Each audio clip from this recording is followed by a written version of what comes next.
शदीद बारिशें, क्या सिर्फ कराची ही डूबता है? नहीं भाई, अब तो लाहौर भी डूब गया है। जी हाँ, लाहौर डूब गया है। लाहौर के अंदर शदीद बारिश हुई है जिन्होंने ना सिर्फ वो डूबा है बल्कि एक बड़ा रिकॉर्ड भी बना दिया है।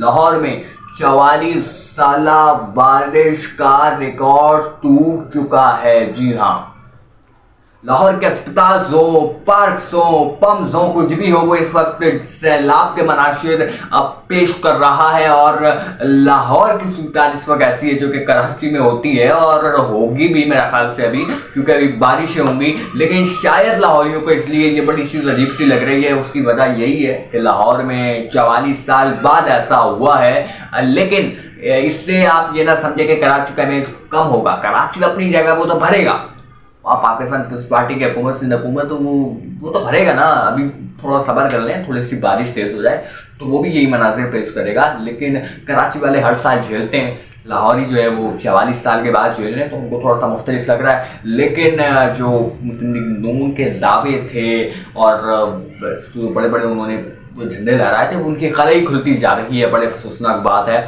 और इस वक्त बहुत बुरी कंडीशंस हैं, बुरी सूरत हाल है। वहाँ 6-6 घंटे, 12-12 घंटे, 8-8 घंटे लगातार बारिश हो रही है। यार ये कुदरत का बरसना है, लेकिन सवाल इंतज़ामिया क्यों पहले ये काम ना कर सकी कि इतना ज़्यादा जो है वो नुकसान का अंदेशा हुआ है। बिलाकर देखना ये कि क्या मुस्लिम लीग नून की हुकूमत के पोल तो खुल गए, लेकिन अब वो इसको किस तरीके से कवर करते हैं और वो इसमें बेहतरीन परफॉर्मेंसेस देते हैं या फिर भी वो सिंध हुकूमत की तरह फ्लॉप हो जाते हैं।